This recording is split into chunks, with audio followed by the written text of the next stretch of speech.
프라임미니스트리 통합 입문과정 성경은 드라마다 9주차 과정 파트 6를 진행하도록 하겠습니다. 예수님이 살아나셨습니다. 다시 살아나셨습니다. 그분은 말씀하신 대로 죽으신 지 3일 만에 다시 부활하셨습니다. 무덤에 묻히셨다라는 것, 그리고 성경대로 사흘 만에 살아나셨다라는 것은 이렇게 이해할 수 있습니다. 사도 바울은 여기서 이제 예수님이 유대인의 성경대로, 즉 구약 성경대로 사흘 만에 부활하셨다라고 얘기를 해요. 여기서 말하는 성경은 이제 호세아서 이제 6장 2절인데요. 이 말씀은 이제 1세기 당시 랍비들은 부활과 관련해서 이제, 근데 이거는 모든 사람들의 부활과 관련해서 언급했어요. 그리고 이건 당연히 이제 몸의 부활을 의미하는 거죠. 그래서 초대교회의 큰 대적자였던 영지주의자들은 예수님이 이제 몸이 아닌 영혼으로 부활했었다라고 이제 얘기했었지만, 예수님은 이제 죽으신 지 바로 부활하신 것도 아니고 3일 만에 이제 부활하셨다는 것은 그만큼 영의 부활이 아닌, 영지주의자들이 얘기하는 영의 부활이 아닌, 영혼의 부활이 아닌 몸의 부활이었다는 것을 분명히 보여주는 증거다라고 이제 얘기할 수 있다라고 이제 학자들은 얘기해요. 왜냐하면 예수님이 몸이 아닌, 이제 몸 없는 육체가 아닌 뭐 영혼으로만 부활하셨다면 3일이 예수님께 굳이 필요하진 않았을 거다는 거죠. 근데 몸을 가지고 부활했다는 것은 성령대로 이제 4일 만에 부활하셨다는 것과 이제 연결돼서 우리에게 어떤 분명하게 이제 증거되는 부분이 있다라고 이제 성경학자들은 얘기를 합니다.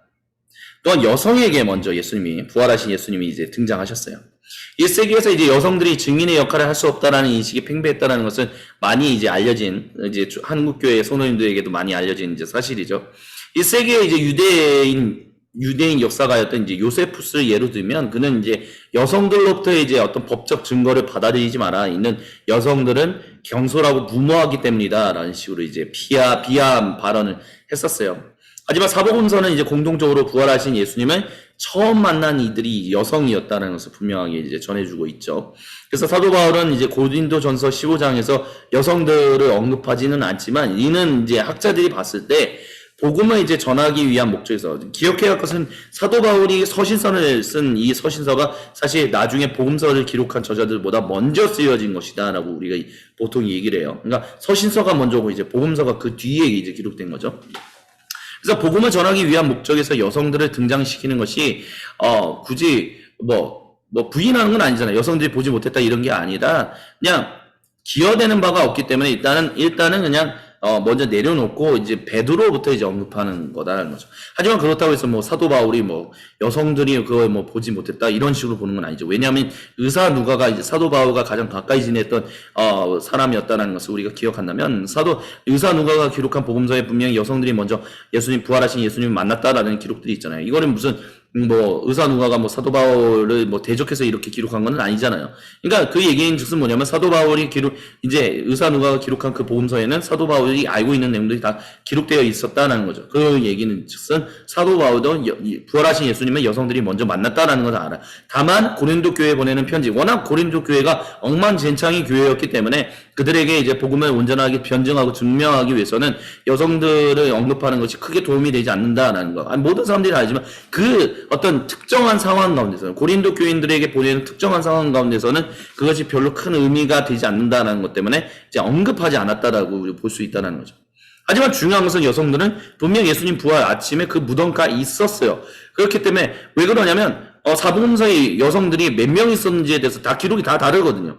근데 중요한 것은 그 복음서 한결같이 사복음서 다 여성들이 있었다라고 얘기하잖아요. 몇 명 있었는지는 분명히 알 수는 없지만 사복음서 모두가 막달라 사람 마리아만큼 거기 있었다라고 얘기해요. 그럼 막달라 사람 마리아 한 명만큼은 거기 있었다라는 거, 최소 한 명만큼은 거기 있었다라고 얘기할 수 있어요. 막달라 사람 마리아 여성이, 그분이 먼저 부활하신 예수님을 만났다라고 우리는 분명하게 얘기할 수 있다는 것입니다. 할 수 있죠.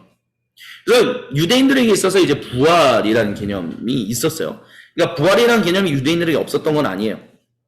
그래서 근데 그것이 이제 제가 2주 전에 제2성전 시대 중강리 시대를 말씀드리면서 이제 말씀드렸던 거였었지만 제2성년 시대, 특별히 하스몬 왕조라는 거, 안티오코스 에피파네스 4세가 무너지고 그것에 대적하는 마카베 혁명이 일어나고 그것에 대한 결과로서 이제 세워진 유대 독립 왕조였던 그 하스몬 왕조가 세워지면서 유대교가 하나의 유대교, 제2성년 유대교가 유대교들이 되었다라고 했어요. 그래서 여러 분파들이 생겼다라고 말씀드렸는데 그런 가운데서 이제 바라보는 관점들이 조금 달랐어요. 헬레니즘적인 유대인들, 그냥 디아스포라 유대인들은 대체적으로 이제 부활이 내세적인 어떤 실존의 견지에서 일어나는 영적인 일, 이 정도로 이제 이해했다라고 해요. 그러니까 죽은 다음에 이제 우리는 이제 실존의 견지에서 하나님과 함께 더불어 살겠지. 그래서 죽은 다음에 이제 저 천국에서 살겠지. 새하늘과 새 땅에서 살겠지. 오늘날 그냥 대다수의 기독교인들이 그냥 아무 생각 없이 얘기하는 그런 것과 비슷했다라고 얘기할 수 있어요.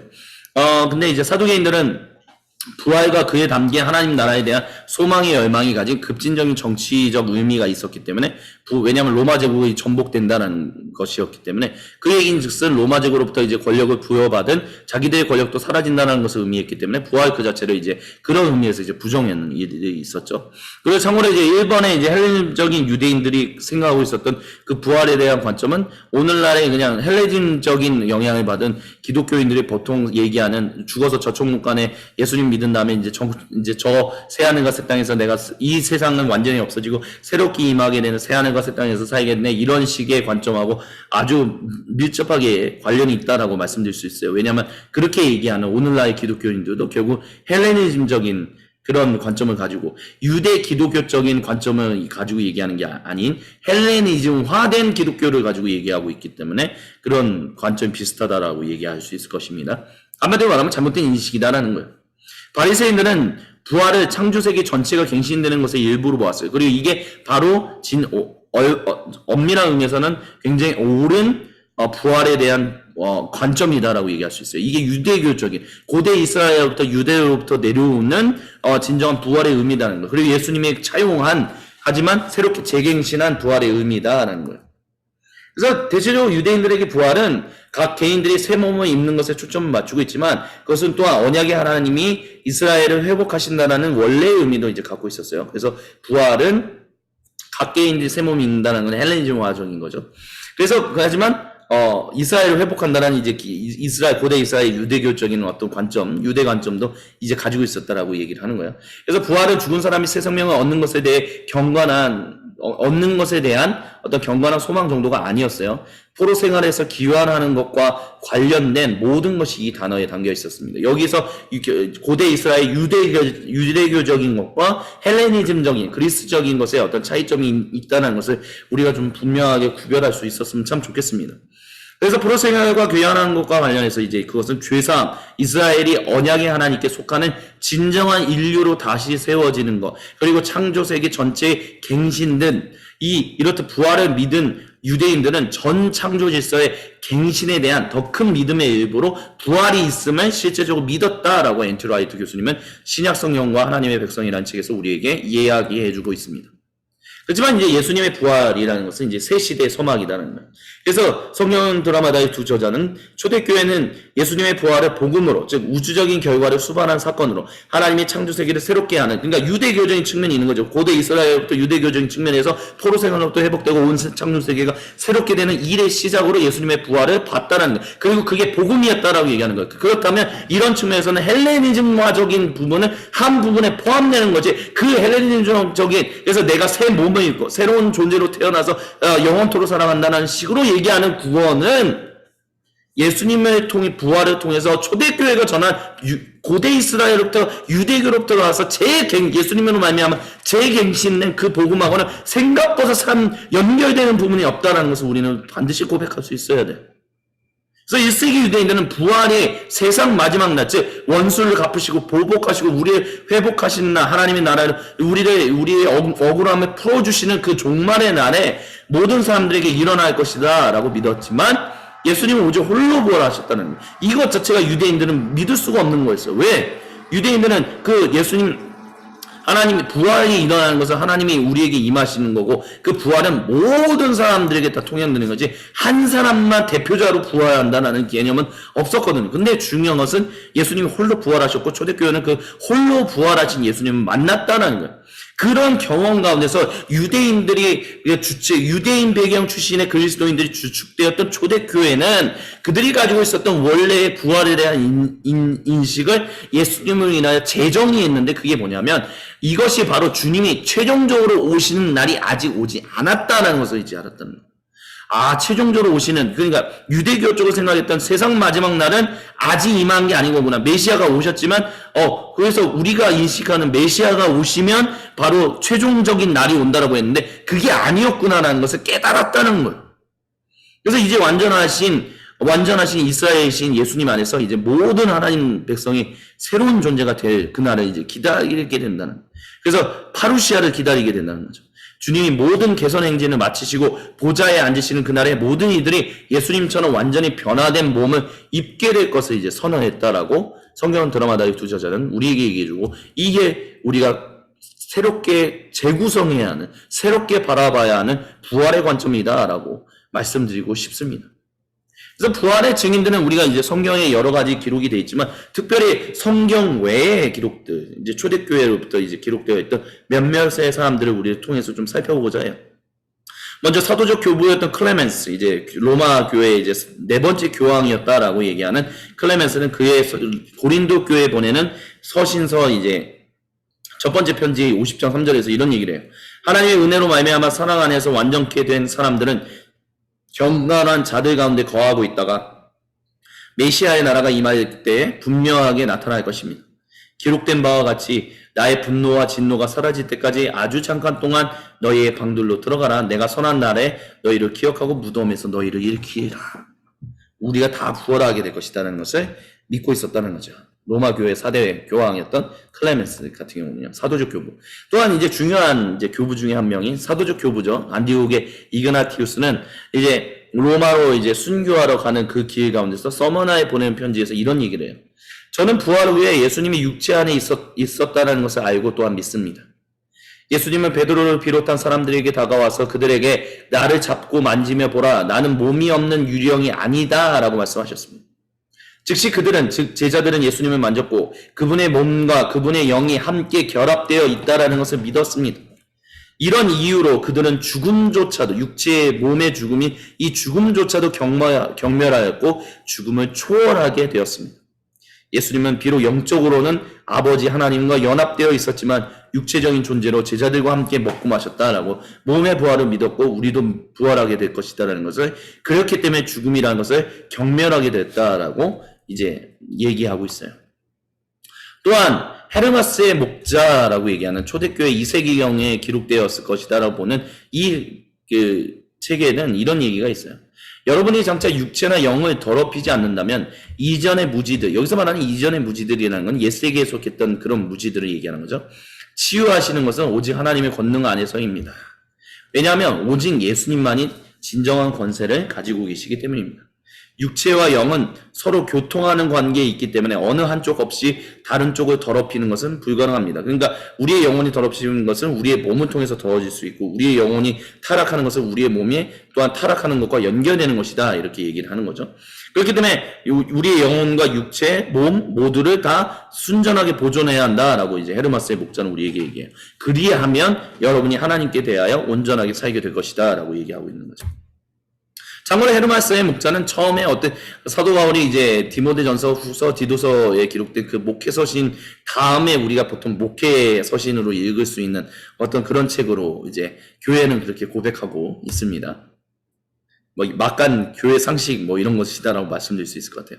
또한 2세기경에 살았던 이제 아주 초대교회, 이제 사도적 교부와 거의 비슷한 시대, 140년 그때 경에 살았던 아테네, 이제 아테나고라스라는 사람이 이런 얘기를 했어요. 죽은 사람들의 몸들 또는 심지어 완전히 해체된 몸들의 부활이 있을 것은 너무도 당연한 이치이고, 동일한 사람들은 새롭게 형성될 것임에 틀림없습니다. 왜냐하면 자연의 법칙은 그 종말을 절대적인 것이거나 어떤 사람들의 종말로 규정하고 있는 것이 아니라 이전의 삶을, 즉 옛세계의 삶을 통과한 동일한 사람들의 종말로 규정하고 있기 때문입니다. 그러나 동일한 몸들이 동일한 영혼들에게로 회복되지 않는다면 동일한 사람들이 재구성되는 것은 불가능합니다. 그러나 동일한 영혼이 동일한 몸을 얻는 것이 어떤 다른 방식으로 불가능하지만 부활을 통해서는 가능합니다. 이 일이 일어난다면 사람들의 본성에 합당한 종말이 뒤따르게 됩니다. 라고 얘기를 했어요. 그러니까 부활을 통해서만 그 영혼이, 그러니까 윤회라는 개념이 없다라는 거예요. 윤회라는 게. 아니, 왜냐하면 사람이 죽음 다음에 영혼이 동일한 몸에 돌아가는 게 없잖아요. 그래서 보통 불교에서 얘기하는 윤회 사상 같은 경우도 결국 사람이 죽은 다음에 윤회할 때 뭐 개로 뭐 고양이로 그러니까 다른 어떤 육체적인 형상을 입고 부활했다가 또 다른 육체적인 형상을 이제 가지고 이제 부활하는 거죠. 그런 관점. 근데 그게 과연 진짜 당연한 이치라고 얘기할 수 있느냐? 동일한 사람들이 이제 재구성되는 것. 동일한 영혼이 동일한 몸. 즉, 그 사람이 그 몸을 입는 것이 바로 그 사람의 영혼이다라고 이제 얘기하는 것은, 뭐, 윤회나 이런 것들은 불가능하지만, 오직 부활, 예수님이 우리에게 보여주신, 우리가 그렇게 될 것이다라고 얘기하신 부활을 통해서는 가능하다라고. 그리고 그 부활, 모든 죽은 자들의 부활이 일어나는 그날, 사람들의 본성에 합당한 종말의 날, 즉 주님의 날이 임할 것이다라고 아테네고라스는 이제 얘기했다라고 얘기를 해요. 그래서 이제 우리가 마지막으로 이제 얘기할 수 있는 것이 바로 제자들에게 이제 사명을 위임하신 예수님에 대한, 부활하신 다음에 이제 사명을 위임하신 예수님에 대한 얘기를 이제 얘기할 수 있을 것 같아요. 그 전에 이제 마지막으로 말씀드리고 싶은 게, 이제 부활의 증인들이 여러 이제 저자들이 이제 교부들, 사도적 교부라든지 속사도 교부들이라든지 아니면 뭐 참고로 이제 속사도 교부나 뭐 사도적 교부나 거의 동일한 얘기예요. 속사도 이제 사도적 교부 다 똑같은 말입니다. 그리고 이제 그 뒷시대에 있었던 교부들 모두 몸의 부활을 이제 얘기했고요. 몸의 부활이 할 거기 때문에 지금 이 땅에서의 삶이 하나님 나라 백성의 증인으로서 온전히 살아가는 것이 중요하다. 그래야만 이제 세상 마지막 날에 정말 하나님이 우리에게 인정하시는 정말 그 은혜 정말 전적인 주님의 은혜로 말미암아 구원받은 사람답게 인정받는 일이 하나님 말씀에 온전히 순종하는 하나님 나라 백성의 증인의 삶으로 이제 증명될 것이다라고 이제 얘기한다는 거예요. 이거는 우리의 행위로 구원이 증명된다는 얘기가 아니에요. 은혜로 말미암아 예수님으로 인하여 예수님이 하나님께 신실함으로 말미암아 그 은혜로 말미암아 우리가 구원을 얻었는데 하나님 나라 백성이 되었는데 근데 하나님 나라 백성으로서 살아간다는 건 뭐예요? 하나님 나라 백성이 하나님 나라의 증인으로서 살아가는 거. 즉 말씀에 순종하여 하나님이 우리에게 주시는 복을 통해서 여러분도 그 복 가운데로 들어오십시오라고 얘기하는 그 사절단의 역할로서 살아가는 건 그것이 은혜로 말미암아 살아가는 당연한 하나님 백성다운 삶이거든요. 근데 그렇게 하나님 나라 백성다운 삶을 살아간다면 마지막 날에 주님이 참 잘했어. 고생했어. 너는 역시 내가 구원한 나의 백성답구나라는 인정을 받게 된다는 거예요. 근데 그렇지 않으면 이 게으르고 악한 나의 백성아, 나의 종아 꺼져라 라는 얘기를 당하게 된다라는 것입니다. 행위로 말미암아 구원을 받는 게 아니라 아니라 구원받은 백성답게 살면 그것이 백성다운 삶으로서 하나님이 우리를 인정해 주신 날이 온다라는 것을 지금 얘기하고 있다라는 것이죠. 그거에는 몸과 영혼이 둘 다 중요하다는 것을 모든 교부들이 우리에게 얘기해 주고 있고요. 그러면서 이제 그렇기 때문에 우리에게 주시는 사명이 중요한 거예요. 그래서 폴 스티븐스 교수님 같은 경우는 세 개의 대위임령이 있다라고 해요. 보통 기독교가 개신교가 선교를 얘기해 올 때 이제 얘기했던 것이 이제 대위임령을 많이 얘기했었죠. 나는 하늘과 땅의 모든 권세를 받았다. 그러므로 너희는 가서 모든 민족을 제자로 삼아서 아버지와 아들과 성령의 이름으로 세례를 주고 내가 너희에게 명령한 모든 것을 그들에게 가르쳐 지키게 하여라. 보아라, 내가 세상 끝날까지 항상 너희와 함께 있을 것이다. 이게 이제 대위임령으로서 우리가 세상 끝까지 가는 것이 이제 세상 끝날까지 세상 끝으로 가는 게 맞다. 땅 끝까지 가는 게 맞다. 이제 이 말씀을 가지고 우리는 선교 나가야 한다라는 것을 이제 독려하고 그랬었죠. 근데 더 큰 위임령이 있다는 거예요. 그건 뭐냐면 누가복음 4장 18절로 19절 21절에 나오는 주님의 영이 내게 내리셨다. 주님께서 내게 기름을 부으셔서 가난한 사람에게 기쁜 소식을 전하게 하심으로 주님께서 나를 보내셔서 포로된 사람들에게 해방을 선포하고 눈먼 사람들에게 눈뜸을 선포하고 억눌린 사람들을 풀어주고 주님 은혜의 해, 즉 희년을 선포하게 하셨다는 것. 이 성령 말씀이 너희가 듣는 가운데서 오늘 이루어졌던 것, 그런 것처럼 이제 주님의 영이, 여호와의 영이 너희와 함께하니 그래서 너희가 성전된 자로서 왕같은 제사장으로서 소금과 빛으로서 하나님의 사절단으로서 위임자로서 이제는 이 말씀을 희년을 선포하는 일을 세상 가운데 가서 해야 한다는 더 큰 위임령이 우리에게 주어져 있는 것이다 라고 폴 스티븐스 교수님은 우리에게 얘기한다는 것입니다. 그리고 가장 큰 위임령은 뭐냐면 예수님이 우리에게 말씀하신 것처럼 너희에게 평화가 있기를 빈다. 아버지께서 나를 보내신 것처럼 나로 너희를 보낸다라는 것. 우리를 보내시는 분이 예수님이라는 것. 어디든 우리가 있는 곳이 바로 땅끝이다라는 것. 그러면서 우리에게 숨을 불어넣으시면서 말씀하신 게 성령을 받으라라고 말씀하셨다는 거예요. 너희가 누구의 죄든지 용서해주면 그 죄가 용서될 것이요 용서해주지 않으면 그대로 남아있을 것이다. 이게 진정한 복음이다라는 거예요. 이게 우리가 해야 할 선교다라는 거예요. 우리가 해야 할 선교는 성육신적인 선교, 그 성육신적인 선교는 무엇이다? 환대하시는 예수님. 그런 것처럼 우리도 주님 안에서 환대하는 일에 열심을 다하는 사람들이 되는 것. 이게 가장 큰 위임령으로서 우리에게 주어진 선교의 사명이다라고 얘기할 수 있다라고 폴 교수님이 얘기한다는 것입니다. 그래서 사역과 관련해서 폴 스티븐스 교수님은 하나님 백성의 우주적 제사적 직분에 대해서 얘기를 해요.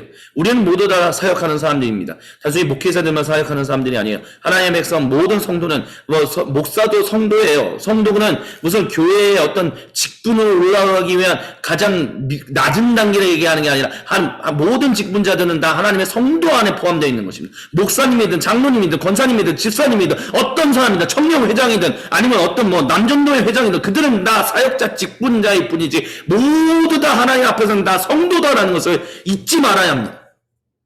그렇기 때문에 우리는 다 하나님 나라 사역을 하는 사람들이 목사님만 선교사님들만 하나님 나라 사역하는 사람들이라는 것은 완전히 잘못된 얘기들입니다. 그렇기 때문에 우리가 문제로 삼아야 할 게 뭐냐면 사역은 우리가 사역자들만 하는 것이다 라고 보는 것 문제라는 거예요. 사역을 배타적으로 교회 안에 위치시키는 것도 문제예요. 사역자들 안에 거룩성에 대한 잘못된 계층 구조가 있다는 것도 문제예요. 거의 대부분 교회 사역은 신앙적으로 헌신된 삶에 초점을 맞추고 교회 건물 안에서 점점 더 시간을 가지도록 격려하는 것도 문제입니다. 여호와 하나님께서는 인자에 대해서 나의 종, 주님의 종에 대한 것을 얘기하셨습니다. 예수님은 바로 그분이에요. 바로 여호와 하나님의 종이 되셨습니다. 그분은 누구냐? 얼마나 값을 치르던 간에 세상의 필요를 만나는 하나님께서 원하는 대로 쓰실 수 있도록 자신을 드리는 것. 그게 자기 비움에 예수님이 우리에게 보여주신 실천의 모습이다라고 얘기할 수 있습니다. 그래서 로버트 그린리프라는 사람은 이런 얘기를 했었어요. 헤르만 헤세의 작품들을 읽으면서 로버트 그린리프는 레오의 동쪽으로 향한 여정의 이야기에서 놀라운 풍채, 정신 그리고 감화를 주는 사람을 찾았다라고 해요. 바로 예수님이 얘기하는 거죠. 근데 그 사람은 종이었다는 거야. 근데 실제로 보면 위치는 종인데 실제로는 낸 리더의 역할을 하는 것을 봤다는 거예요. 그걸 통해서 보기에 뭐냐면 예수님이 종인데 종으로서 자기의 비우고 죽기까지 나아지셨는데 그러므로 인하여 정말 많은 사람들에게 선한 영향력, 좋은 영향력을 끼치는 진정한 지도자 리더십을 가진 분이었구나라는 것을. 그래서 진정한 리더십은 종의 리더십을 우리가 가지는 것이 중요한 거구나라는 얘기를 했다라고 얘기해요. 그래서 예수님과 관련해서 이사야서에 나오는 제2이사야서에 나오는 4개의 종의 노래가 있어요. 이사야 42장 1절로부터 9절을 보면 그분을 부르시는 하나님의 부르심이 있고요. 이사야서 49장 1절로부터 6절을 보면 예수님을 지지해 주는, 그래서 사도 세례자 요한을 통해서 세례를 받고 또는 변화산에서 변모하실 때 하나님께서 그분에게 이는 내가 사랑하는 나의 아들이다. 내가 그를 좋아한다라고 얘기했던 그의 지지가 이사야서 49장 1절부터 6절에 나오는 4개의 종의 노래에 포함되는 두 번째 노래다라고 폴 교수님이 얘기합니다. 그리고 이사야서 50장 4절부터 9절에는 예수님께서 당하시는 겟세마네에 대한 그 고난에 대한 것을 그 종이 당하게 되는 것을 이제 얘기하고 있고요. 이사야 52장 12절부터 53장 12절을 통해서 종이 당하게 되는, 즉 예수님이 당하는 그 십자가의 것을, 그러니까 이 4개의 종의 노래가 예수님에 대한 것을 보여주는 것을 이제 이야기한다라고 이제 폴 교수님이 얘기하는 거예요. 그래서 이사야서에 나오는 4개의 종의 노래를 보면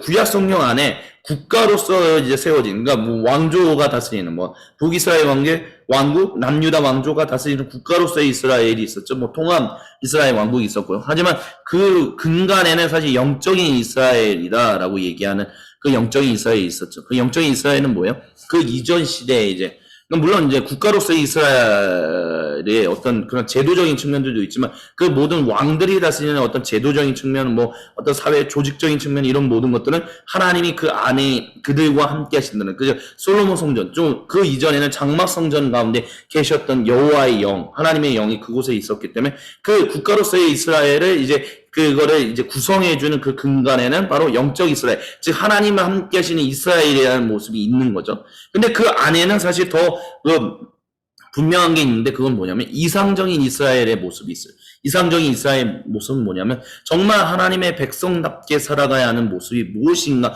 하나님 여호와 야훼 하나님이 정말 원하시는 하나님 백성의 모습이 무엇인가라고 이제 그려진 어떤 청사진으로서의 이상적인 이스라엘의 모습이 있었다는 거죠.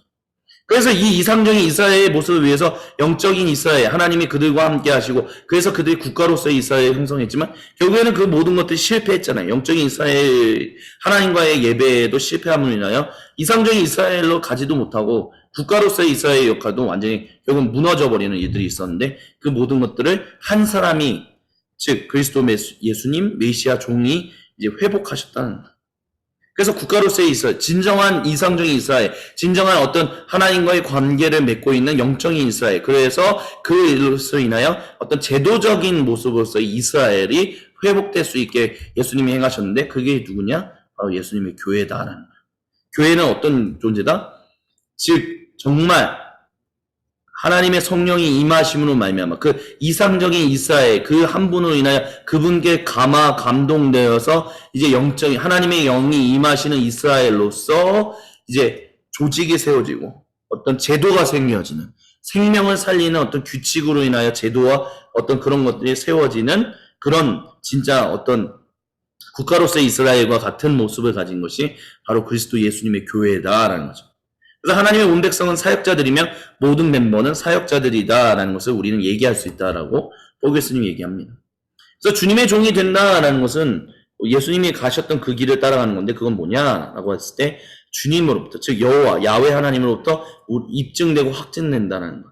그러니까 불안하지 않다라는 거예요. 내가 가라는 것, 내가 지금 종의 리더십, 주님의 종으로서 사역한다. 예수님이 그랬던 것처럼 나도 그렇게 살아간다 했을 때 내가 정말 인생에서 성공할 수 있을까? 내가 잘 살 수 있을까? 내가 혹시 실패하는 건 아닐까? 이런 불안함이 많이 오잖아요. 근데 불안하지 않다는 거예요. 왜? 하나님이 나를 인정하시기 때문에. 하나님이 나를 확정하시기 때문에. 내가 이렇게 산다 할지라도 세상 사람들이 그거는 실패하는 길이야, 그거는 성공하는 길이 아니야 라고 얘기한다 할지라도 하나님이 그거는 너는 내가 인정하는 나의 백성이다 라고 인정하신다면 흔들리지 않는, 그것으로 인해 그것이 있어야만 우리가 주님의 종이 될 수 있다라고 얘기하는.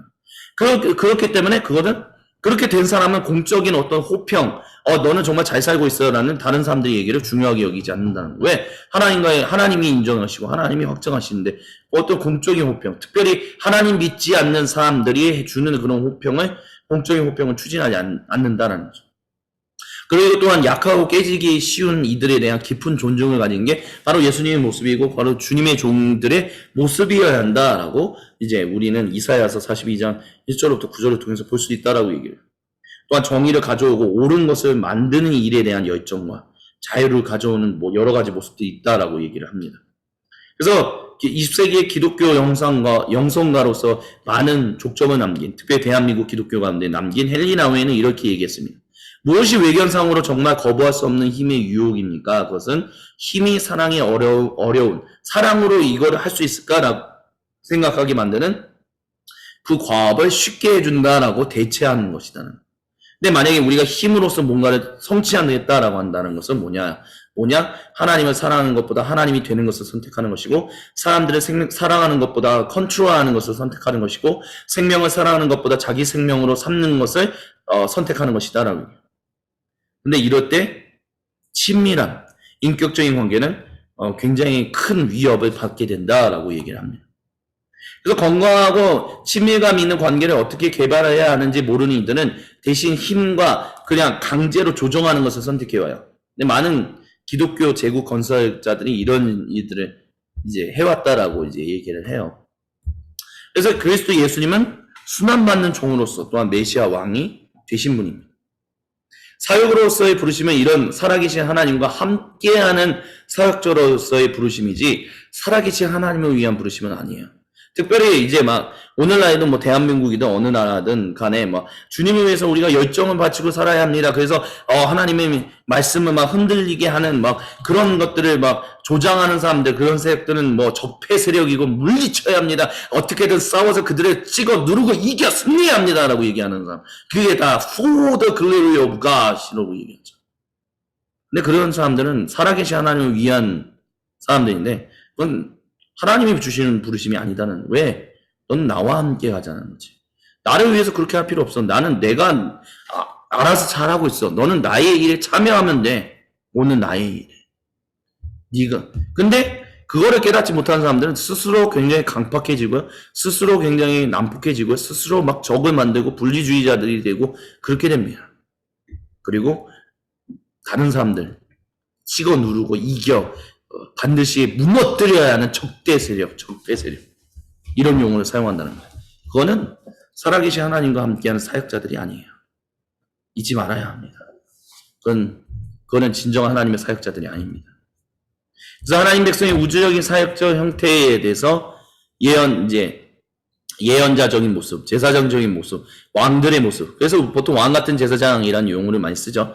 옛 언약 아래에서는 몇 명만 특별하게 섬기라고 부름을 받았지만 오늘날은 모든 하나님 백성들이 각자 예언자적인 모습으로, 제사장적인 모습으로, 왕적인 모습으로 일하게 됩니다. 그렇게 일하라고 하나님이 부르고 계세요. 그래서 중에 두 가지만 살펴보겠습니다. 왕 같은 제사장. 제사장적인 역할은, 성도의 제사장적인 역할은 이겁니다. 사람들을 헤아리고 하나님 앞에 두는 것. 사람들과 장소를 대신하여 하나님 앞에 서는 것. 그래서 아담과 하와의 제사장적인 직분이 이스라엘을 통해서 대제사장인 예수님을 통해서 우리에게 주어진다라고 히브리서는 우리에게 얘기해주고 있어요. 시간적인 관계상 빨리빨리 넘어가는데요. 그래서 제사장직의 직분은 하나님께로 향하는 숭배하는 예배. 그래서 이 땅의 아픔을 가지고 주님 우리를 불쌍히 여기시고 이 땅의 좋은 점을 가지고 하나님 영광 받아 주시옵소서라고 하는 거예요. 하나님의 은혜를 가지고 이 땅에 가지고 와서 이 하나님의 은혜가 이런 것입니다. 여러분, 이 하나님의 은혜를 우리가 살아가야 합니다. 그래서 하나님의 은혜를 누리며 살아가며 그것을 삶으로, 인생으로, 일상으로 전하는 것, 그게 모든 믿는 성도들의 제사장적인 모습이다라고 폴 스티븐스 교수님이 얘기합니다. 그래서 모든 성도들의 제사장 직분은 세상으로 하나님의 임재와 은혜를 가지고 오고요. 중재 안에서 사람들과 세상을 올려드리고요. 하나님께로요. 하나님 나라 가치들과 사람들을 돌보는 것을 본받아 건강한 어떤 우리의 일상의 환경을 창조하는 것이다라고 얘기해요. 또한 조건 없는 사랑을 보여주며 화해의 수단이 되며 사람들을 도와 그들의 진보를 가로막는 장애물들을 넘어서는 것을 포함하는 완전한 잠재력을 개발하게 하고 하나님의 손길을 장소로 가지고 온다. 그래서 초점은 사람에게 있다라고 얘기를 합니다.